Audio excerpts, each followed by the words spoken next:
ఎందుకేమైంది? నువ్వు కాఫీ షాప్కి నేను కాఫీ షాప్కి వెళ్తున్నామా? పద.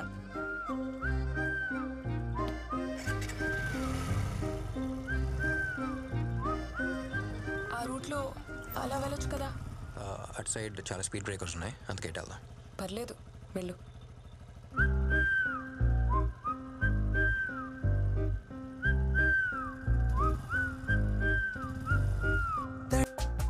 ఆంటీ, తినెవరు? మీ సిస్టరా? ఇలాంటి బిస్కెట్లు నాకు చాలా మంది వేశారు. మ్యాటర్ ఏంటో చెప్పు. ఏం లేదా ఆంటీ. ఇంకో ఇడ్లీ పెట్టు. తినేసెళ్ళు. బాయ్. మామూలుగా అబ్బాయిలు అమ్మాయిల వెనుక విజిలేస్తూ వెంటపడుతూ ఉంటారు, కానీ వీడు విజిలేసే అమ్మాయి వెంటపడుతున్నాడు. చూసావా? ఓ,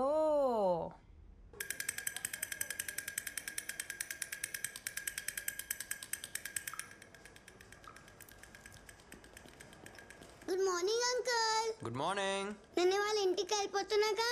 ఓ వెళ్ళొచ్చుగా. ఏమ్మా ఎలా ఉంది? బాగున్నాను సార్. No problem. ఓ 2 డేస్లో అంతా ఓకే అయిపోద్ది. సరేనా? Okay sir. గుడ్.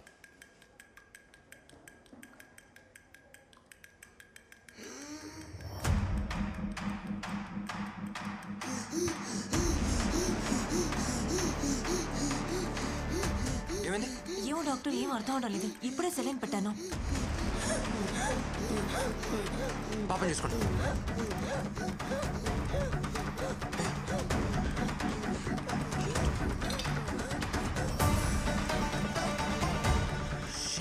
వెళ్ళి డ్రిప్ తీసేయండి.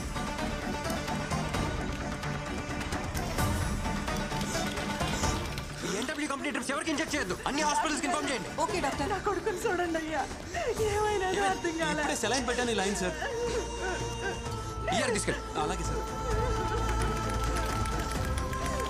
ఎమర్జెన్సీకి తీసుకెళ్ళండి. Okay sir. డాక్టర్స్, అక్కడ ఆ బెడ్స్ చూడండి. ఎక్కడి నుంచి వస్తారు సార్ ఈ మందులన్నీ? సత్య ఉండు. సార్ ఒకసారి చూడండి. సార్ ఇదంతా ఈ మందు వల్లే. ఓకే. పని చంపడానికి మందులు తయారు చేస్తున్నారు sir. Sir as per medical guide lines endotoxin level 0.5% ఉండాలి సార్. కానీ అందులో 2.5% ఉంది సార్.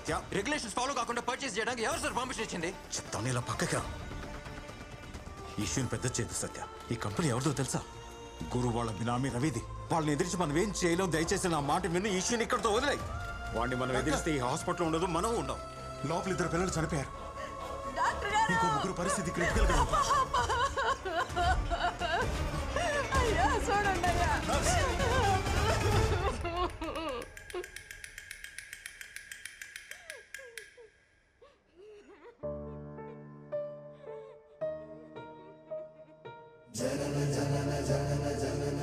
ఇప్పుడే సార్ గుడ్ మార్నింగ్ అంకుల్, నేను వాళ్ళ ఇంటికి వెళ్ళిపోతున్నాను అంది. అంతలోకే వెళ్ళిపోయింది. ఇప్పటికీ సైలెంట్గానే ఉన్నాం సార్. దీని ఎలాగ వదిలేద్దామా సార్? 3 పిల్లలు చనిపోయారు, చాలా మంది చావు బతుకుల్లో ఉన్నారు. పిల్లల ప్రాణాలతో బిజినెస్ చేస్తున్నారు సార్. కానీ మనకు మాత్రం కోపం రాకూడదు, ఎందుకంటే మనం డాక్టర్స్. డాక్టర్స్ అంటే కైండ్నెస్, కంపాషన్ మాత్రమే కదా. ఇప్పుడు ఏం చేద్దాం సార్? వీళ్ళకి ఏం చెప్దాం? ప్లీజ్ డోంట్ గెట్ ఎమోషనల్, ఇంతకు మించి మేమేం చేయలేం, వెరీ హెల్ప్లెస్ అని చెప్దామా? చెప్పండి. కన్న వాళ్ళు వాళ్ళ పిల్లల మీద ఎన్ని ఆశలు పెట్టుకుంటారో అంతే నమ్మకంతో ఒక డాక్టర్ దగ్గరకు వస్తారు సార్. మనకెందుకు సార్ ఈ స్టెథోస్కోప్లు, కోట్లు? Calm down Satya, please please calm down. Sir నన్ను కంట్రోల్ చేయకండి, వాళ్ళంతా తీసుకు వదిలిపెట్టను. యమన్ గాడిని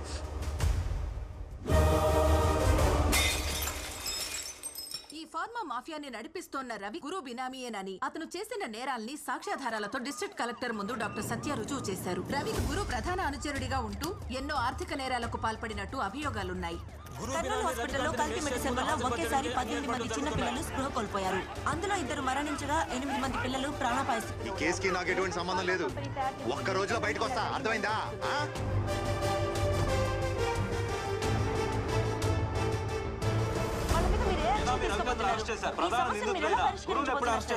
త్వరలో అన్ని సాక్ష్యాధారాలతో నిందితులను అరెస్ట్ చేస్తాం. అమాయకులైన ఎందరో చిన్నారుల ప్రాణాలను బలిగొన్న ఈ సంఘటన డాక్టర్ సత్య ద్వారా వెలుగులోకి వచ్చింది. సత్య సత్య సత్య. ఇప్పుడు కర్నూలు మొత్తం కలవరిస్తున్న ఒకే ఒక పేరు డాక్టర్ సత్య. కర్నూలు ప్రజల ప్రాణాలతో చెలగాటమాడుతున్న ఫార్మా మాఫియాని అంతమొందించిన యంగ్ డైనమిక్ డాక్టర్ సత్యకి ఒక విసులేద్దామా?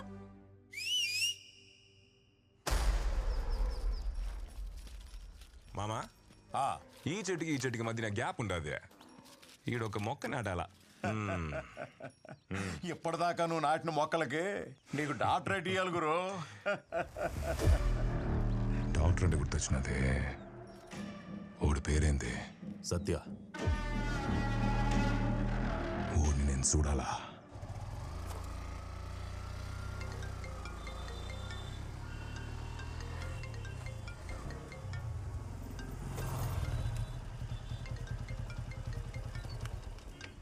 Hello hello hero. ఏంటి? ఇప్పటి వరకు ఈ ఊర్లో విజిల్ మహాలక్ష్మి పేరు ఫేమస్ తెలుసా? ఇప్పుడు సత్య కూడా ఫేమస్ అవుతుంది. ఊరంతా నీ గురించే మాట్లాడుకుంటున్నారు. నేను కూడా అసెంబ్లీలో నీ గురించే చెప్పా. ఏయ్, ఊరికే ఉండవా? అవసరం అదే. హాయ్ విజిల్, ఈ ప్రోగ్రామ్ సూపర్.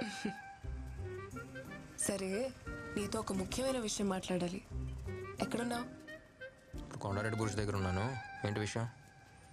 అక్కడే ఉండు, డైరెక్ట్గా వచ్చి చెప్తాను.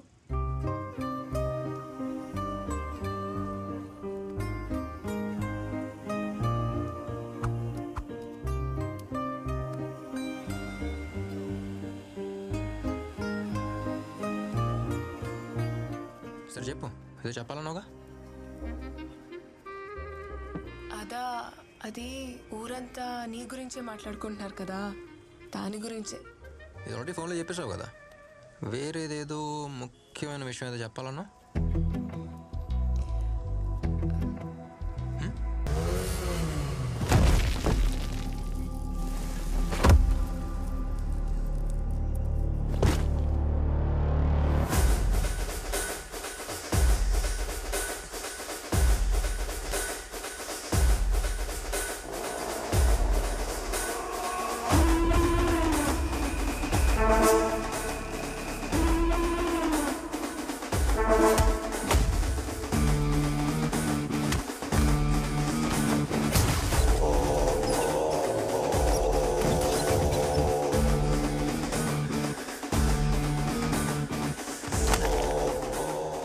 నాకు ఎదురు రావాలంటేనే భయపడతారు. అట్లాంటిది నన్ను ఎదిరిస్తా.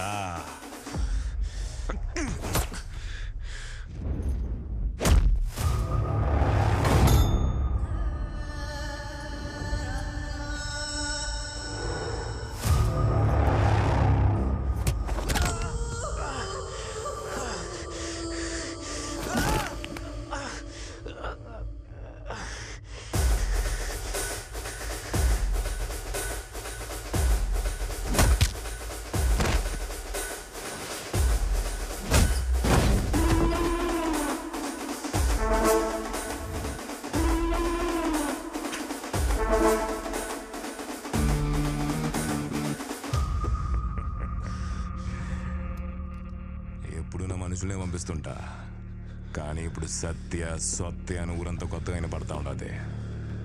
అందుకే నేను వచ్చిన. అయ్యో, తిరిగి ఒక్క దెబ్బ కూడా కొట్టలేకపోతుంటావే.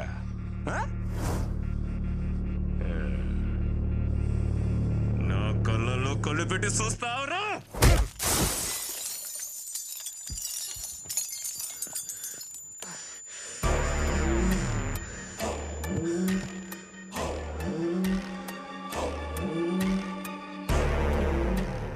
డాక్టర్, నిన్ను నువ్వే కాపాడలేకపోతుంటావు, ఇంకా ఊరినే కాపాడుతావు. ఈడ వినబడాల్సింది ఒకే ఒక్క పేరు, అది గురువురా.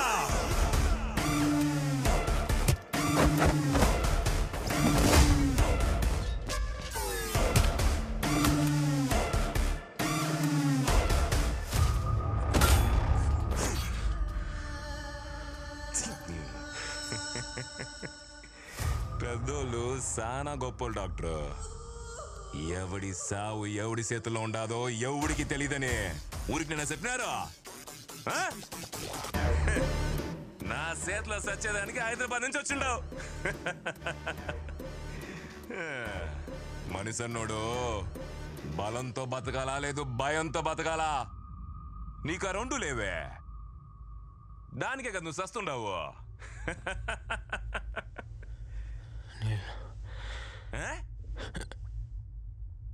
ఏందే?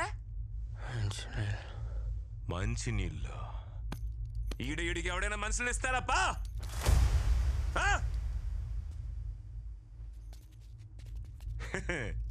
ఎవడీడు? ఈ ఊర్లో మంచి వానలు పడి 2 ఏళ్ళు అవుతుంది. నేను నాటిన చెట్లే ఎండిపోతుండాయి. నువ్వు బతకాలంటే వాన పడుతుందిలే.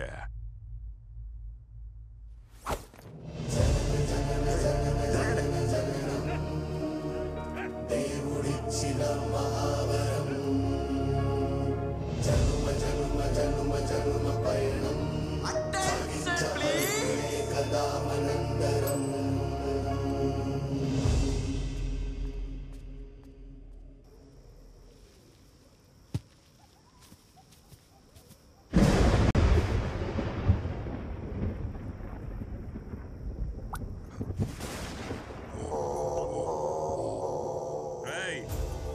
వాడు ఉండారో లేడో చూడండి. అంటే గురు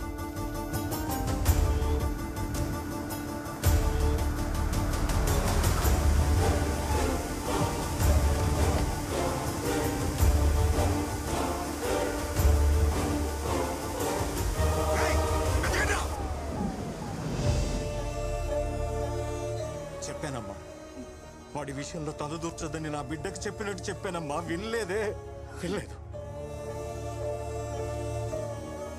వీడి కళ్ళల్లో ఏదో కనపడుతోంది.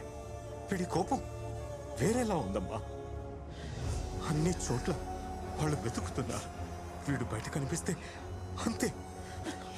మొత్తం వీడిని తీసుకుని ఎక్కడికన్నా వెళ్ళిపోండమ్మా. వీడు బతుకుంటే చాలు, బతుకుంటే చాలమ్మా. నా బిడ్డని డాక్టర్గా ఈ ఊరికి తీసుకొచ్చాను. ఇప్పుడు పేషెంట్గా తీసుకెళ్లాల్సి వస్తుంది.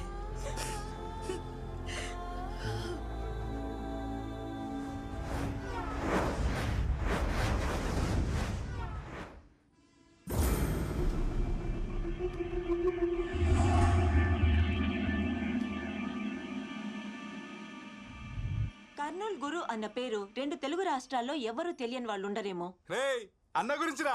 మైనారిటీ తీరక ముందే మర్డర్ చేసి జైలుకు వెళ్ళొచ్చిన గురు ఇప్పుడు కర్నూలు శాసించే స్థాయికి ఎదిగాడు. ఈ మధ్యనే రాజకీయాల్లోకి కూడా ప్రవేశించాడు. అతనికి పార్టీ అత్యున్నత స్థాయి ఇచ్చి గౌరవించబోతుందన్న ఈ విషయం గురించి చర్చించడానికి అదే పార్టీకి సంబంధించిన సీనియర్ నేత అడుసుమిల్లి వెంకట్రావు గారు మనతో ఉన్నారు. నమస్తే వెంకట్రావు గారు. నమస్కారం అమ్మా. చెప్పండి వెంకట్రావు గారు, దీన్ని మీరు ఎలా చూడాలంటారు? చూడమ్మా, ఈ రోజుల్లో ఎవడికి ఏ పదవైనా ఇయ్యొచ్చు. దాంట్లో ఆశ్చర్యం ఏమీ లేదో. ఇంట్లో కాసులు, కోర్టులో కేసులు ఉంటే చాలు, ఏ కుర్చీలోనైనా కూర్చోవచ్చు. కానీ నేను మాత్రం ఊరికినిదేలే. అతనికి పదవిస్తే పార్టీ కార్యాలయం ముందు నిరాహార దీక్ష చేయటానికైనా సిద్ధమే. తొండ ముదిరితే ఊసరవిల్లి అయినట్టు రౌడీ ముదిరితే రాజకీయ నాయకుడు అవుతాడన్నదే నిజమైంది. రౌడీగా ఎన్నో హత్యలు, సెటిల్మెంట్లు, కబ్జాలు చేసిన వాడు రేపు రాజకీయాల్లోకి ఎమ్మెల్యేగా వస్తే ఇంకెన్ని అరాచకాలు చేస్తాడు. ఒక మనిషిని చంపి మొక్కలు నాటే అలవాటున్న గురువు నాటిన మొక్కల్ని చూస్తే ఇవాళ ఒక వనమై కనిపిస్తుంది. ఇలాంటి వ్యక్తులు మళ్లీ రాజకీయాల్లోకి రాకుండా మీరే గట్టిగా బుద్ధి చెప్పాలి. మన మొక్కలు నాటినంత వీడియో తీసేసింది. మన నరికిన కథల్లో సగం కథలు నరికేసినది. మిగిలిన కథ నేరుగా చూపిద్దాం. ఆ బంగారాన్ని ఎత్తకరండి మామా.